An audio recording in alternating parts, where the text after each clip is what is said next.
Singing छोड़ दी है, सिर्फ अब अजान, सूफी कलाम और हमदे वगैरह ही पढ़ा करेगा। बीच में कोई एक आधा गाना आ गया लेकिन शायद छोड़ रहा है। फिर वो क्या आतिफ असलम को सॉन्ग मिल नहीं रहे क्योंकि आतिफ असलम गाना तो चाहता है, शायद इसी वजह से अजान, नाते और हमदे वगैरह, सूफी कलाम वगैरह पढ़ रहा है। आतिफ असलम का डाउनफॉल चल रहा है, उसका जमाना खत्म हो गया, उसकी कहानी टोटली दी है। एक्चुअली 2019 से उसका एक भी गाना इंडिया में नहीं गवाया गया, उसे टोटली पीछे छोड़ दिया क्योंकि पाक इंडिया के जो रिलेशन है वो बहुत ज्यादा खराब है और उस वजह से इंडियन बंदे उससे गाना नहीं गवा रहे। 2018 से पहले बॉलीवुड की कोई ना कोई मूवी में आतिफ असलम का गाना जरूर होता था। दिल मेरी ना सुने, दिल की मैं ना सुनूं,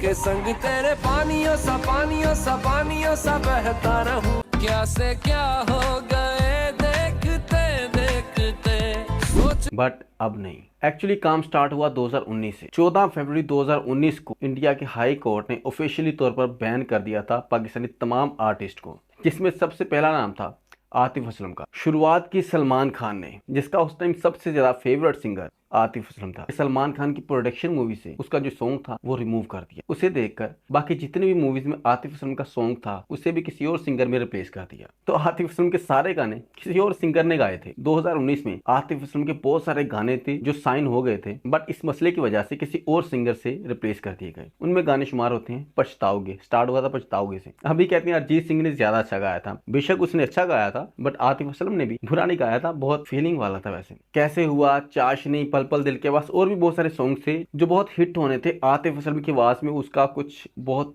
मजा आना था उनका। ऐसे ही 2020 में उनके एक या दो सिंगल गाने आए थे क्योंकि उनके ज्यादातर गाने जो थे वो बॉलीवुड की तरफ से होते थे और वो अलग से सिंगल ट्रैक जो थे वो एक तो ही बनाता था खुद से। तो हुआ यूं कि उनके इंडियन फैंस ने ये कहना शुरू कर दिया कि आतिफ असलम खत्म, अब आतिफ असलम नहीं आएगा। तो फिर 2021 में आतिफ असलम ने उनको गलत साबित किया, अपने back to back single song release किए और वो बहुत ज्यादा हिट भी हुए। 2022 में भी उनके सिंगल ट्रैक आए, लेकिन जुलाई 2022 में इंडिया के पंजाब में उनका कमबैक हुआ। इंडिया के पंजाब की एक मूवी आई थी लवर, उसका गाना था रंगरेजा।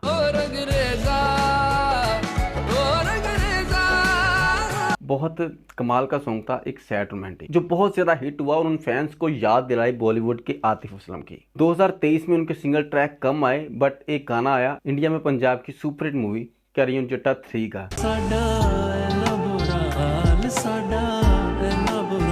फिर 2024 में उनके सिर्फ 3 गाने आए और वो इतने हिट भी नहीं हुए। और ये भी बातें निकल आई कि जुनैद जमशेद की तरह आतिफ असलम भी सिंगिंग को छोड़ रहे हैं और वो भी जुनैद जमशेद की तरह सिर्फ सूफी कलाम, हमदे और नात वगैरह ही पढ़ा करेंगे। यहाँ आपको बता दूं कि 2024 में उनके और भी बहुत सारे गाने आए थे लेकिन वो पब्लिश नहीं हुए क्योंकि आतिफ असलम के पास टाइम नहीं था। कंसर्ट पे कंसर्ट आ रही थी और वो वहाँ पर परफॉर्म कर रहे थे। यार वो बहुत ही फेमस बंदा है, ब्रांड बन चुका है और उसे इस चीज़ से बिल्कुल भी फर्क नहीं पड़ता कि यार काम है या नहीं है। उसका पूरे साल में एक सिंगल ट्रैक भी आए ना तो लोगों को अट्रैक्ट करने के लिए काफ़ी होता है। यहाँ एक बात क्लियर कर दूं कि जो लोग कहते हैं कि अरिजीत सिंह का एरा है, आतिफ असलम का एरा किया। अगर अरिजीत सिंह को भी बॉलीवुड वाले इस तरह गाने ना दें तो अरिजीत सिंह भी आतिफ असलम की तरह ही होगा। वो भी अच्छा सिंगर है, बट आतिफ असलम के ना होने की वजह से उसको बॉलीवुड में इतने ज्यादा सॉन्ग्स मिल रहे हैं क्योंकि हर म्यूजिक डायरेक्टर यही चाहता है कि उसका सॉन्ग हिट हो। उसके लिए अच्छी आवाज चाहिए। अरिजीत सिंह की आवाज अच्छी है, अगर आतिफ असलम होता तो इन दोनों का अच्छा कंपटीशन हो सकता था। उनको इस बात का एक्सपीरियंस था कि आतिफ असलम से फलां गाना गवाया था,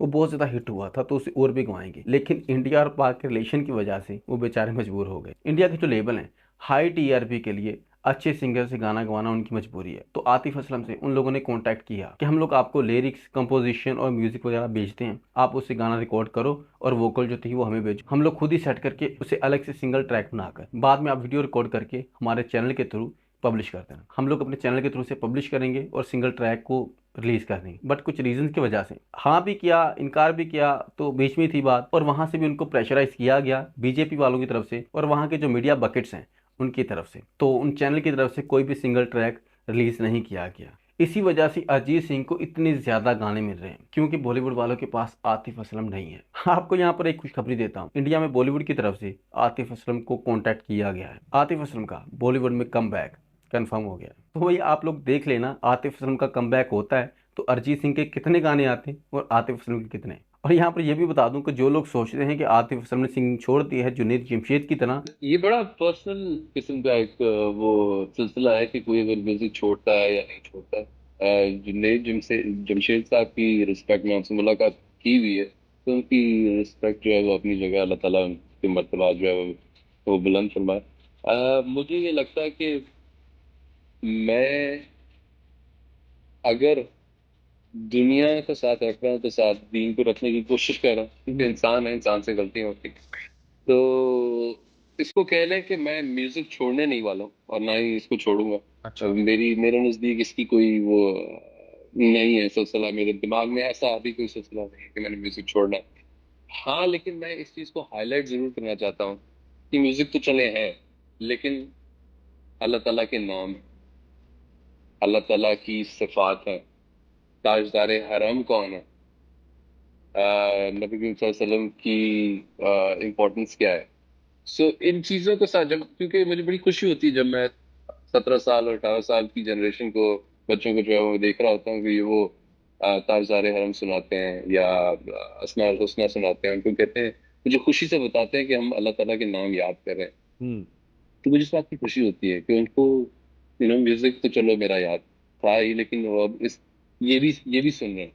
so that's a great thing for me, I think that's. तो जी कंफर्म हो गया होगा आपका। वीडियो अच्छी लगी तो लाइक करें, चैनल पे नहीं हो तो सब्सक्राइब करो। मिलते हैं नेक्स्ट वीडियो में।